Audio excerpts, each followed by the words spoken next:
All right.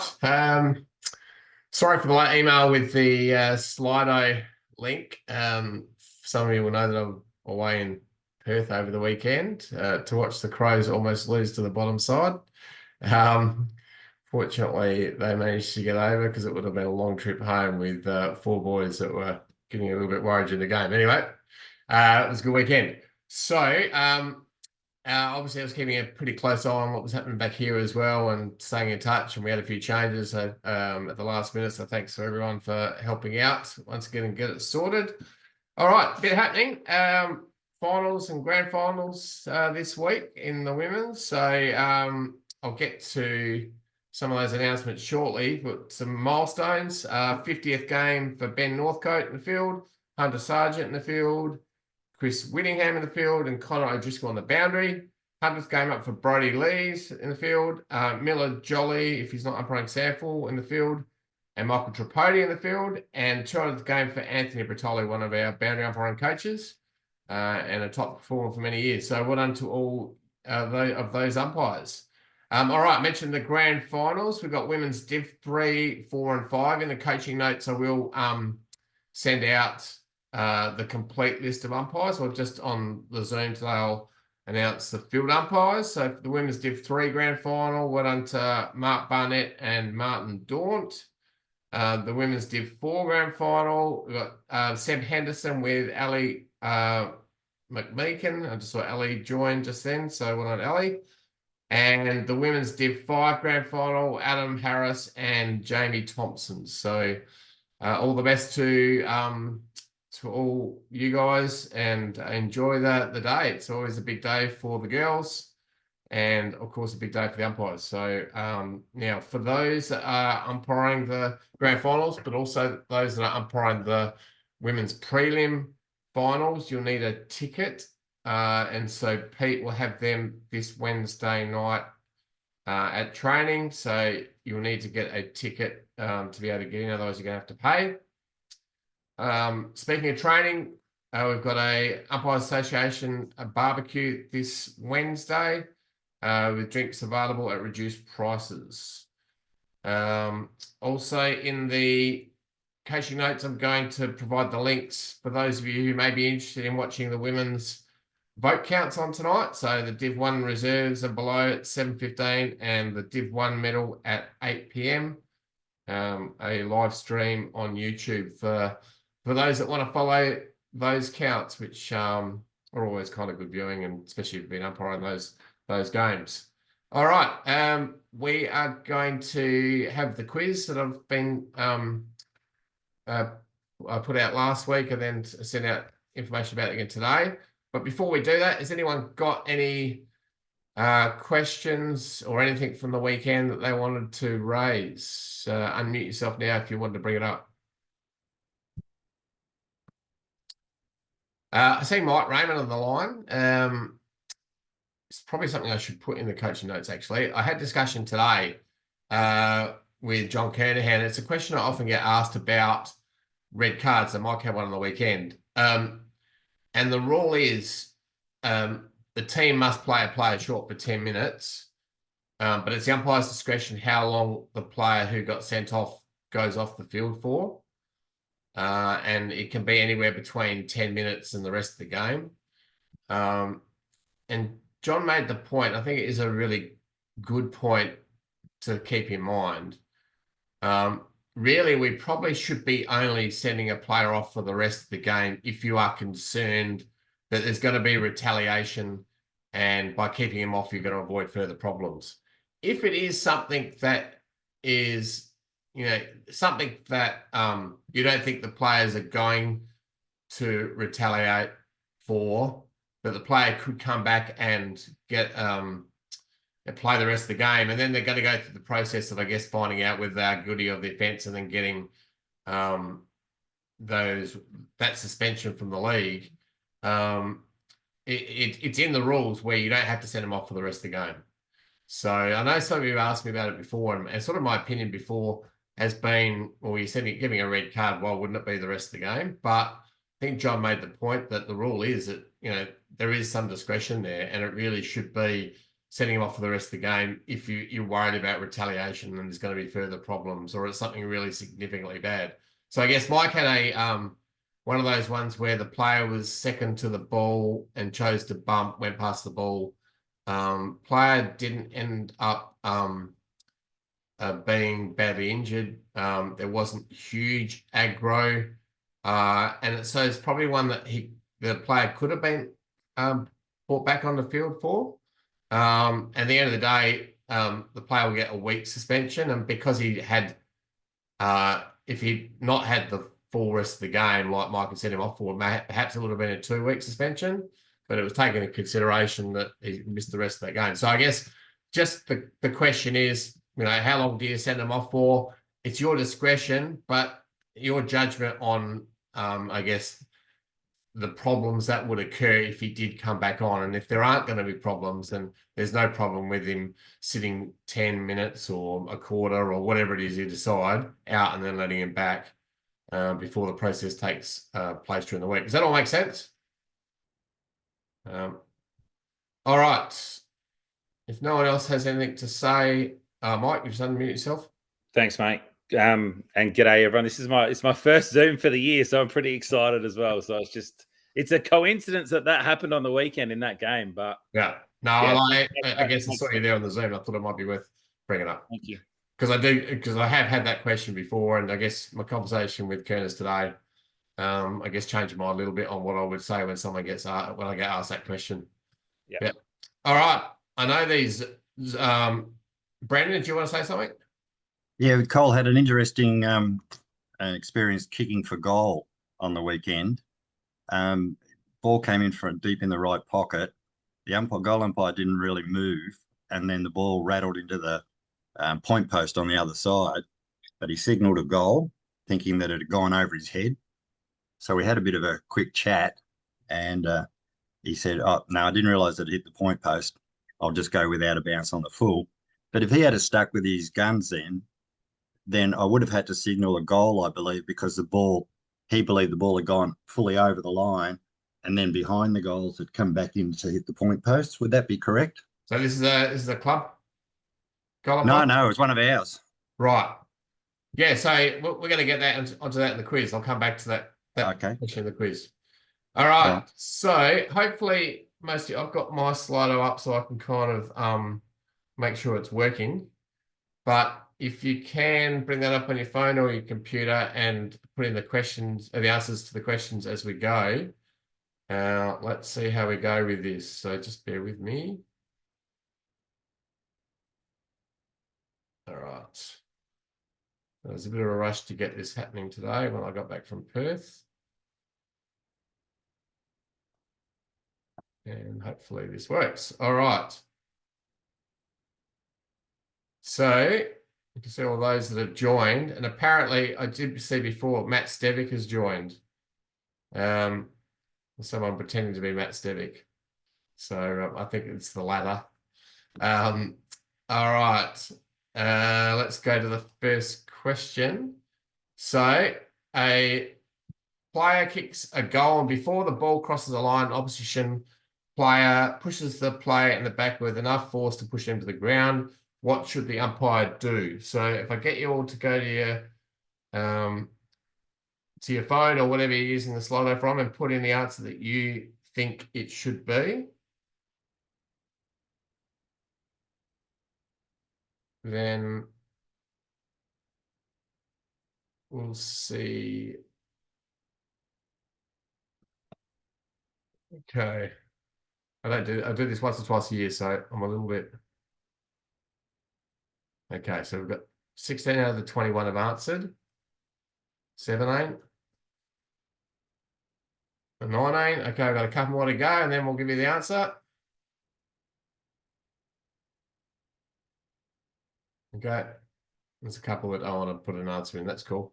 All right. So the correct answer in this case here is because the player, the ball has not crossed the goal line, you blow the whistle, give the all clear, but do not pay a free kick. So essentially, because the ball hadn't gone through the goals yet. There's no second shot. Now, what I would say is if you're in any doubt in that situation, whether the ball was crossed the line or not, just assume the ball, to say the ball has crossed the line and give them a second shot if it's an offence that you want to make make it clear it wasn't acceptable. But strictly according to the rules, it's not a second shot unless the ball has gone past the goal line. It's not before you give the all clear, it's the ball crossing the line that matters in that one. Okay. The next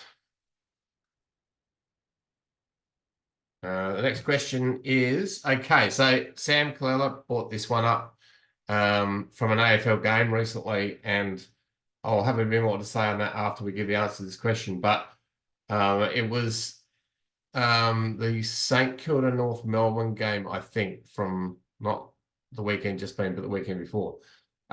So a player kicks a goal, and after the ball crosses the line, but before the field umpire gives the all clear, a team out of the player who kicked the goal strikes an opposition player in the head with a closed fist. The opposition player does not fall to the ground and does not appear injured. What should the umpire do? So you've got those 4 options there. And if I get you all to put in your answer.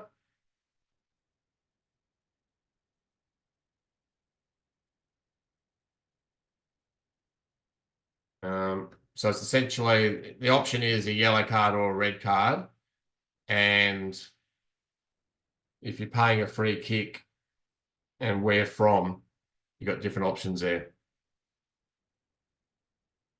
So we've got, most have put their answers in. We'll just wait for the last couple to pick an option. All right. I'm not keeping the results here, so don't worry. You're not going to get it tested. Just, all right. So the correct answer here is the last one. You blow the whistle to pay a free kick. Do not give the all clear. Issue a red card and pay a free kick from where the incident occurred. So essentially, because it's a strike, it's a red card. So it's yellow cards aren't used for proper strikes with a clenched fist. It's a red card. And because the all clear hadn't been given, you just don't give the all clear, don't pay the goal, and then you pay a free kick from that where the incident is. Now, that's what Sam thought had occurred in that game. But Eleni T, who I worked with on at the Sample, and I had a chat with her last Wednesday. She was actually umpiring that game. She wasn't involved in this incident. So I asked her about it. And the reason that the all clear was given and and I think a siren may have gone then, so there wasn't an opportunity to pay a free kick. But Sam had sent me a message saying, oh, there's an error in law. You know, they've given the all clear even though there's been a strike.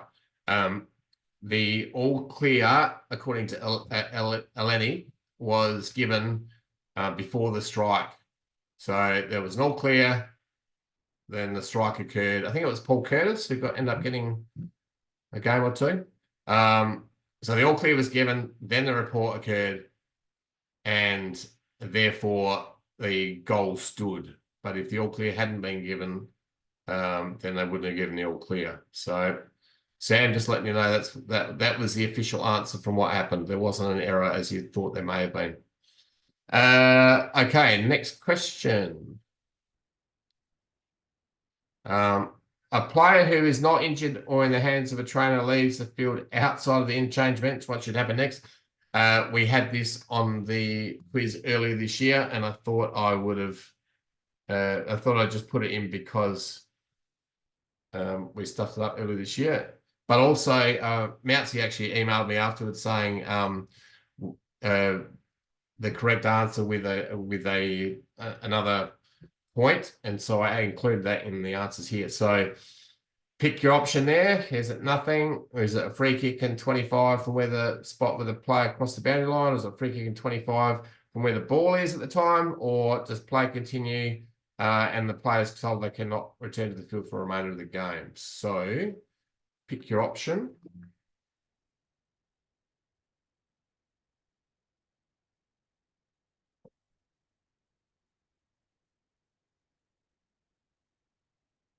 Okay, got a couple sort of put their answer in. As I said, nothing is going to matter if you get any of these wrong. You're not going to miss out in the grand final if you get none out of 20, although I'd be a bit worried if you've got none out of 20. All right, so the answer here is number 3. A free kick in 25 is paid to the other team from where the ball is at the time. There is nothing in the rule book these days that says they cannot return to the field.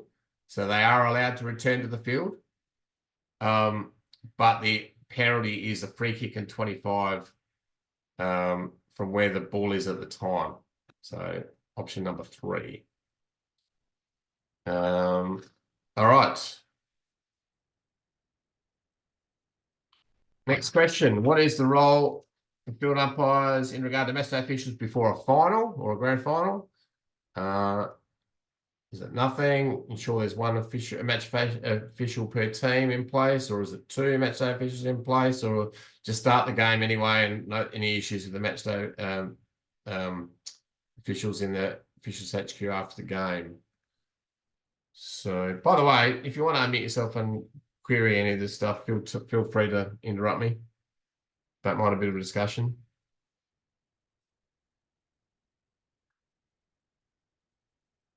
All right. So as we get into finals, this is actually really important that we are addressing this before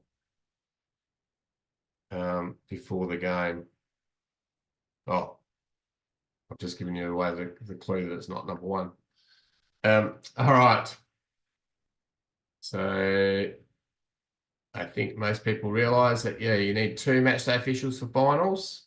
So in a minor round, it's just the 1, but in finals, it's 2 matchday officials. Just because there's heightened anxiety in finals and sometimes the crowd's a bit bigger. And so we just need a couple of officials in place for each team to make sure that anything is taken care of. Okay. Most of you knew that, which is good. All right. Still on the subject of finals. Scores are tied at the end of the final. What happens next? We actually had a double overtime final on the weekend. Angle Vale and Tea Tree Gully in women's Div 2. So you've got some options there of what happens when there's a scores are tied. So you're obviously all the options say there's a 5-minute break, which there is. Do you have a coin toss determining which way each side goes, or do you just swap ends from the previous quarter? And is it 2 5-minute halves or 2 10-minute halves? So pop your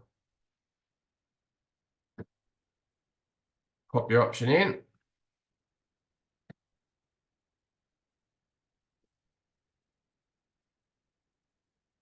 Okay. Got most. We've got 19 out of 22. There's 20. That's it. Looks like we've got 20 people actually participating in the Slido. So most people put option number 2, which is correct. So yeah, 5-minute break. Team swap ends for the previous quarter, and there are 2 5-minute halves played with the teams swapping ends before the 2 halves. Okay, end of extra time, the scores remain tied, and a second extra time period is played. At the end of the second extra time, the scores are tied once again. What happens next? So actually, what happened on the weekend was there was 2 extra times, but there was a point difference at the end of that second extra time. So let's just say that those scores were tied at the end of the second extra time. What happens here? So does the timekeeper not blow the siren, which is the first couple of options? And is it the first team to score a point or goal, or just a goal? Or is there a 5-minute break and a coin toss determines which way each team goes, and the first team to score a point or goal wins?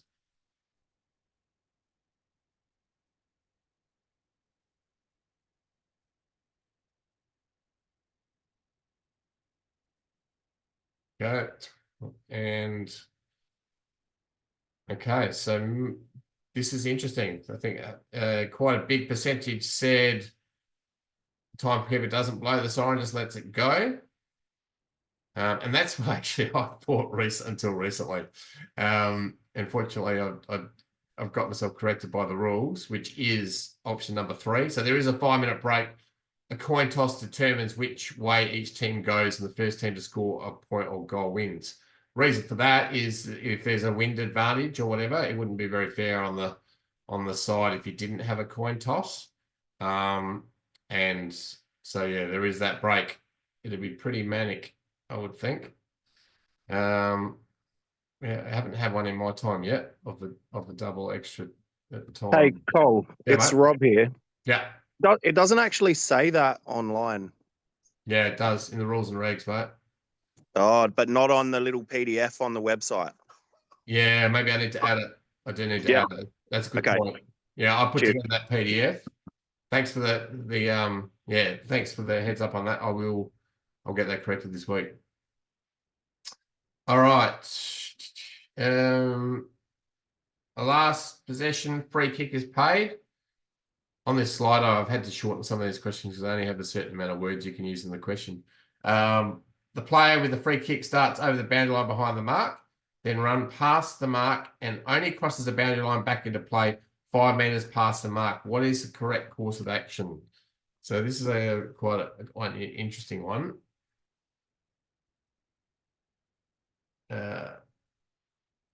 Is it play on, throw in, ball up, or resetting the mark?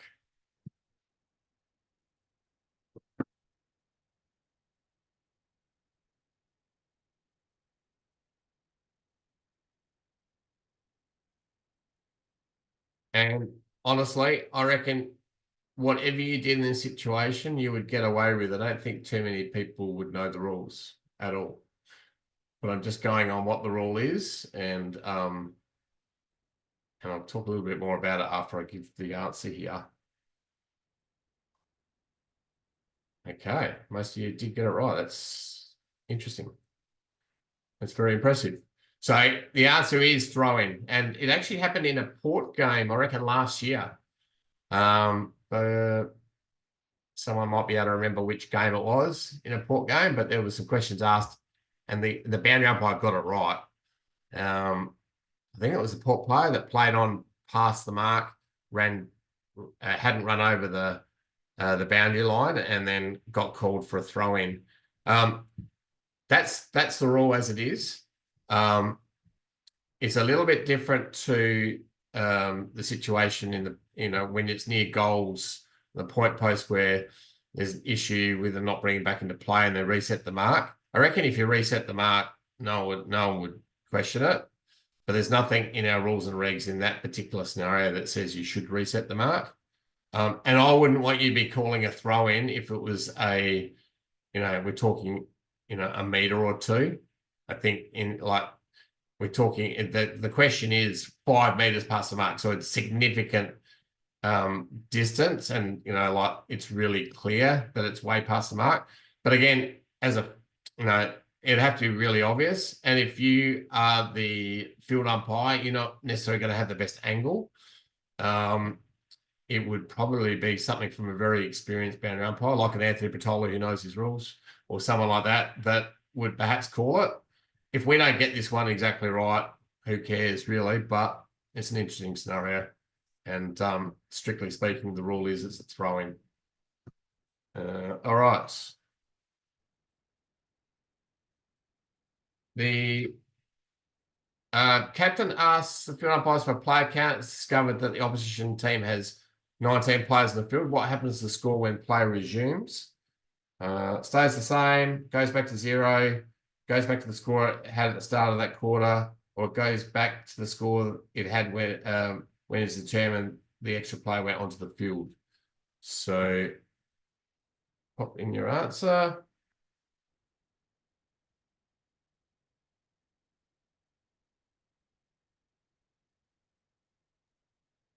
My Slido's canned itself, so I probably Okay, won't get it. no worries, mate. How does that happen? I don't know. It froze after I hit send on the last one, and now it's just not even reloading at all. Bummer. That means your score's going to be pretty low, isn't it? Yeah, it's all good. That's all right. Just tell me later on how good you were, all right? Okay, so we're up to 19. So the answer, well, I've got a pretty decent mix here.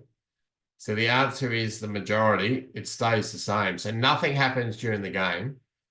The question was what happens to the score when play resumes. It just stays the same, and you would report back to the league. There's still that misconception from a lot of people that in this situation the team is going to lose their score. That is not the case.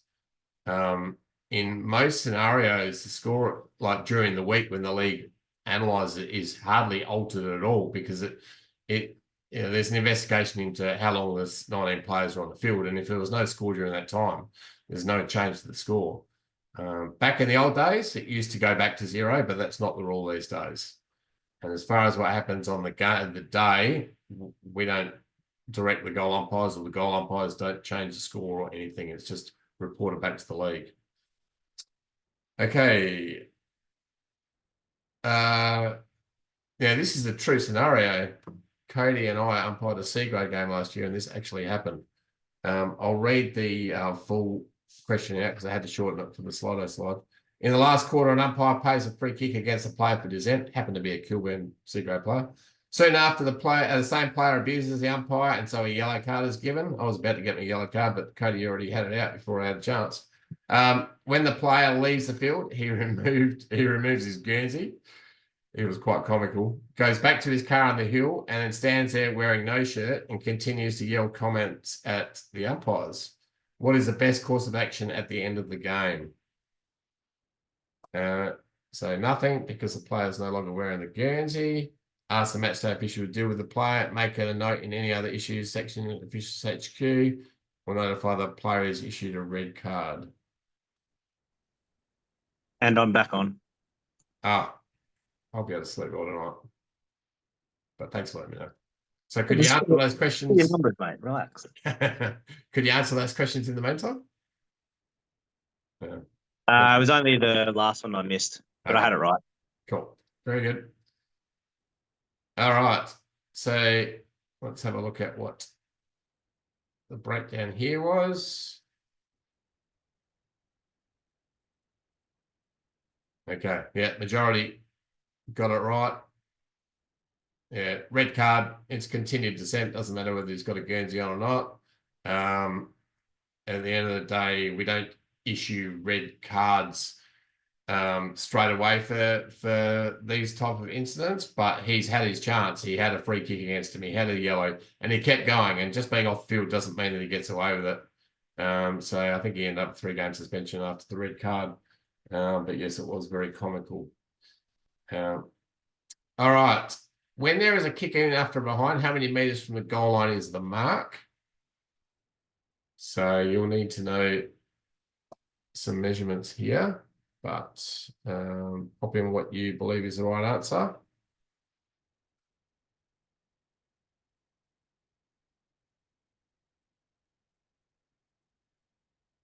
$15, $19, $24, $25.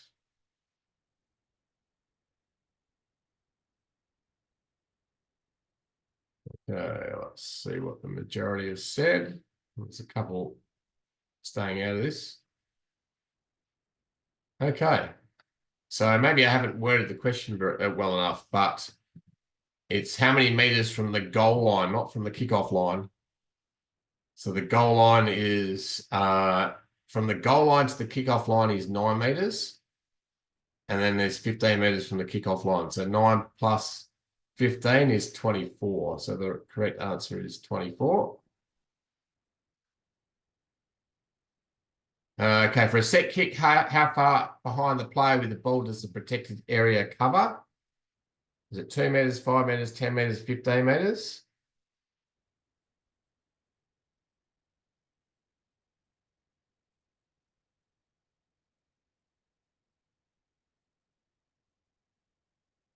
Okay, we've got 9 minutes left, so we're going to zip through these. Okay. Yeah, the majority have got 5 meters, which is the correct answer. So it's a 5-meter radius behind the player with the ball. At a set kick, I hope I worded this well enough to get you to understand what I was trying to say. At a set kick, 2 opposition players are between the player with the ball and the mark, with each player on opposite sides of the protected area. What is the closest they can be from each other? Is it 5 meters, 10 meters, 15 meters, 20 meters?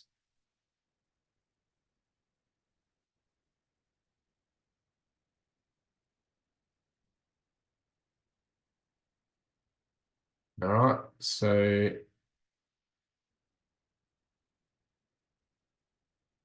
okay.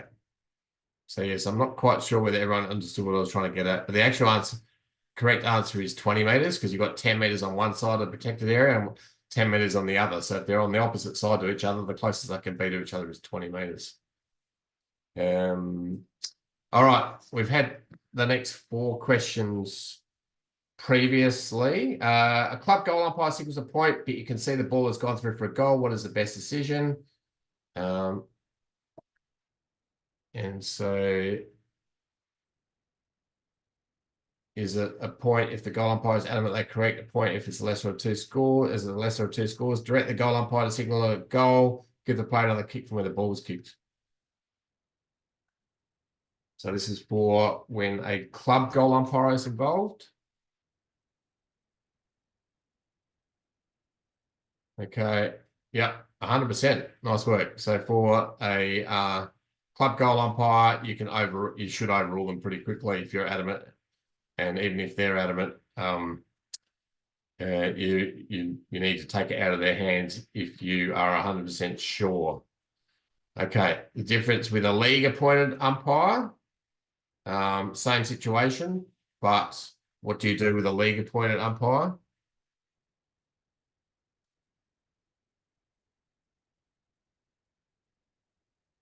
Is it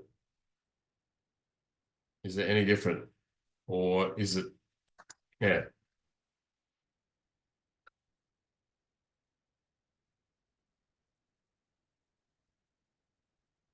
Okay, so the majority got this one right. So Brendan, essentially, if the goal umpire is a league appointed umpire and they're adamant they're correct, then you go with their call. But I guess you'd have that discussion, and if you can sense or realize that they're a bit unsure, you can guide them into where you think it should be. But if they're going to dig their heels in, then he was a very experienced umpire, but Yeah. it just happened so quickly. He didn't get Yeah. a chance to move. And from my perspective, I didn't think it had gone through. I thought it had hit the point, Yeah. but he thought it had gone through. And then once you could still see the point post rattling, he Yeah. just said, yeah, okay. Yeah. So good discussion there, and sounds like you end up with the right decision. But yeah, if they're going to dig their heels in and want to stick to not what you say, then you go with them because they're the league appointed goal umpire. All right. A ruck punches the ball on the full from a ruck contest. What needs to happen? Let's quickly get through these last few questions before we cut out. So it's going through the goals from a ruck contest. This is for Adelaide Footy League, obviously.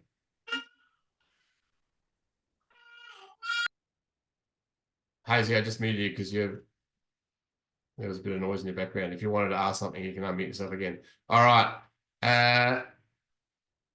So in this case here, you give the all clear for a point because we don't have deliberate rushed. So if it's punched through the goals from a ruck contest, it's an all clear for a point. It'd be different if it was AFL. Around the ground, what happens there? So it's punched on the full from the ruck around the grounds.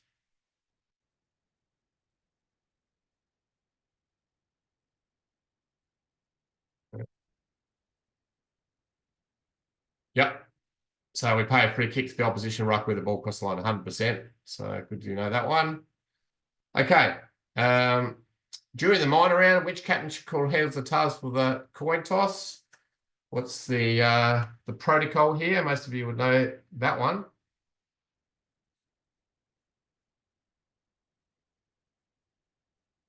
Yeah. Someone put something differently, but essentially it's the Wayne team's captain. In the major round during finals, what would you say the correct answer there is? Wayne team's captain, the home team's captain, the captain of the team lower on the ladder, the captain of the team high on the ladder.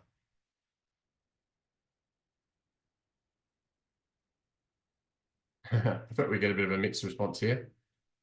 Quite often finals are playing at neutral venues, so there's no away or home team. So the right answer in this case is the captain of the team higher on the ladder gets the right to call the coin toss. Just a little bit of a thing that doesn't really matter, but it's something that you can keep in mind when you're doing finals coming up. All right, a couple of little general knowledge ones. Which field umpire holds the record for the most amount of Sample League Grand Finals umpired? Some pretty famous names in Sample circles here. And yes, most of you will know, a few that thought otherwise, but it's actually Richard Williams. I think it's 11 Grand Finals for Richard. Sorry if I got that wrong, but that's off the top of my head. And the last one, which umpire has David Bales chosen to umpire his 1000th game with? And Balesy, I'll be hoping that you got this one right. Other than that, it'd be pretty much a guess for everyone else. Okay, and yeah, there's a bit of a mixed, I thought we might get a few different responses there, but yes, the majority, maybe some of you went and asked Balesy during the week, but yeah, he's chosen Vic to run his game with. So, all right, hope you enjoyed that. They're always a bit of fun. Thought I'd throw another one in before the end of the year. Hopefully I got all the answers right this time. And we've got 2 more Zooms to go before we finish up for the year, and I'm going to try and line up a couple of AFL field umpires for the next couple of weeks. But there we go. We do have some winners. I got 19 out of 20. Which one did I get wrong? There you go. I happen to have all the correct answers in front of me, and I was just testing it. And Cody did know some of the answers as we were doing it, as I was doing it over the weekend. So he got a bit of a heads up. But well done to everyone else. All right. Good stuff. Hope you enjoy that. All the best to the grand final umpires this week. And yeah, things are winding up with the men's comp too. So it's a pretty exciting time of the year. All right. We'll see you all at training for a barbecue on Wednesday.